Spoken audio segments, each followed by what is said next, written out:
languages just prime them to think about different things, but this work was instrumental in putting the question of personality changes and language on the map. More recently, Michelle Coven of the University of Illinois has done some interesting ethnographic analyses of French-Portuguese bilinguals speaking their two languages. Through qualitative analyses of the speech, Coven has found that the speakers seem to activate what she calls their two selves when speaking the two different languages. She has situated this in anthropological theories claiming that identity is not a fixed construct, but rather something fluid that shifts when reactivating previous social contexts. So, according to Coven, when a bilingual speaks in one language, that language reactivates all the past experiences that are unique to speaking that language. Not only that, all that past experience becomes temporarily part of the present identity.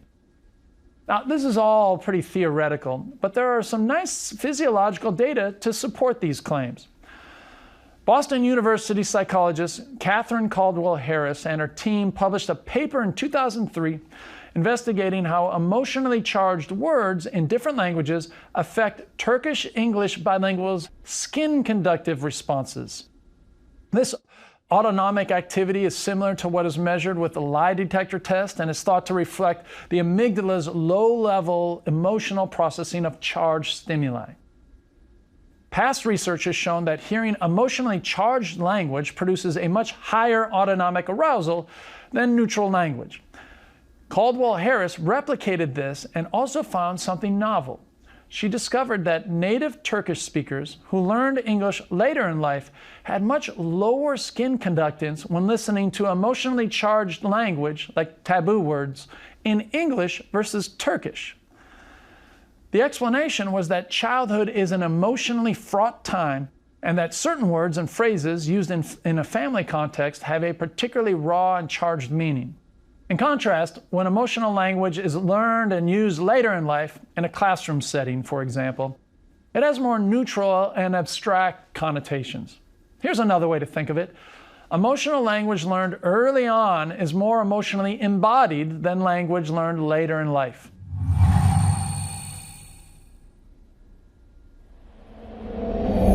Now we'll jump to a related and much newer area. If speaking a foreign language reduces the emotional connotation of some words, it's interesting to ask how bilinguals make decisions when processing emotionally charged information in each of their languages. After all, we know from psychologists like the Nobel Prize-winning Daniel Kahneman that emotions can bias people to make irrational decisions. For example, when information is framed in an emotionally negative way, people are often irrationally risk-averse. But when framed in a positive way, they are often irrationally risk-seeking. In fact, these biases are strongly correlated with amygdala activity, which suggests that they are built on evolutionarily ancient mechanisms for emotion. By the way, if this sort of thing interests you, you should really check out Kahneman's book, Thinking Fast and Slow. I think you'll really like it. All right, so how does language fit into these decisions? This was the question asked by Boaz Kazar and his students at the University of Chicago. In 2012, they published a paper entitled The Foreign Language Effect: Thinking in a Foreign Tongue Reduces Decision Biases. This study comprised multiple experiments that tested intermediate learners of a foreign language. In one experiment, native English speakers who were taking Spanish as a foreign language played a gambling game where they could win or lose real money. Subjects were given real $10 and told that they could choose to place 10 separate $1 bets on 10 flips of a coin. If they chose not to make any bets, they would take home all $10. But if they did bet, they were told that winning and losing would produce different things. If they bet and lost, it would cost them $1. But if they bet and won, they kept their dollar and made an extra $1.50. Doesn't take a mathematical genius to see that the odds are stacked against the house and in the subject's favor.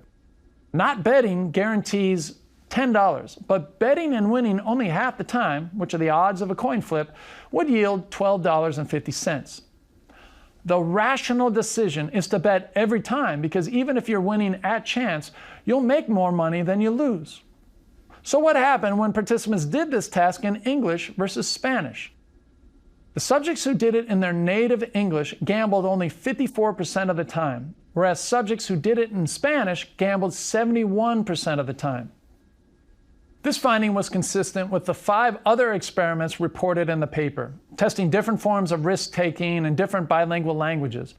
And they led Kazar and company to conclude that a foreign language provides greater cognitive and emotional distance than a native tongue. And this distance allows people to do a more objective analysis of information during decision-making. This distancing mechanism has fascinating philosophical implications. Consider this classic ethical question. If you could throw a switch to divert a trolley car from one track where it would kill 5 people to a side track where it would kill only 1 person, would you pull that lever? Now, suppose I asked you that same question in a foreign language. Assuming you understood the question, do you think your answer would be any different? Turns out it may be. Albert Costa and his colleagues asked a variation of this question in a 2014 experiment on various types of bilinguals, including English-Spanish in the United States, Korean-English in Korea, English-French in France, and English-Hebrew in Israel. Replicating previous research, subjects in all languages across the board were much less likely to choose the utilitarian option of pulling the lever, which from a purely rational and objective point of view saves the most lives. But interestingly, people were particularly reluctant when doing the task in their native languages. Only 20% said they'd pull the lever, but they were much bolder when doing the task in a second language. On average, they were over 50% more likely to flip the switch. These findings further suggest that using a foreign language helps to cognitively distance people from emotionally charged issues. And in case you think these laboratory findings are just too far away from real life, it's worth pointing out that psychotherapists have long noted that their bilingual patients often work through hard emotional problems better in their non-native language than their native one. I've even heard of a few case studies reporting that auditory hallucinations in a bilingual schizophrenic second language are less scary and intimidating than ones in their first language.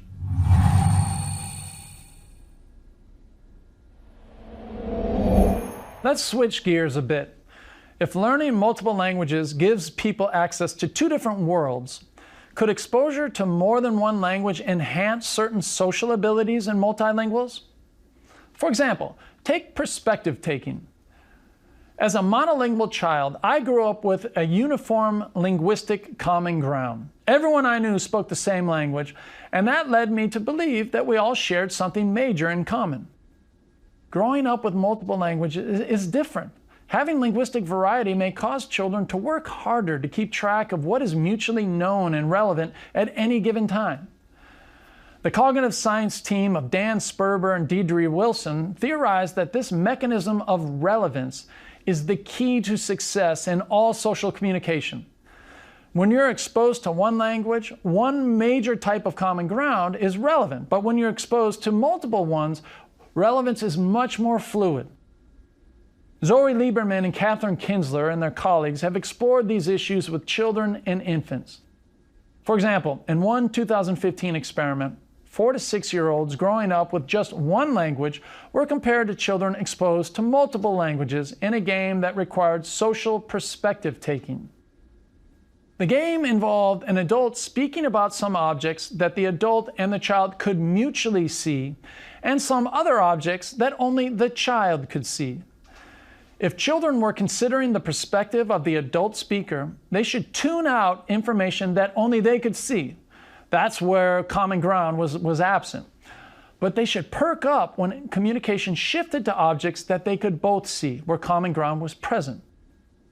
So, for example, if there were 2 bananas in front of the child, and the adult could see only one of them, but not the others, the child should look at the banana that both the child and the adult could see, but not the one only the child could see.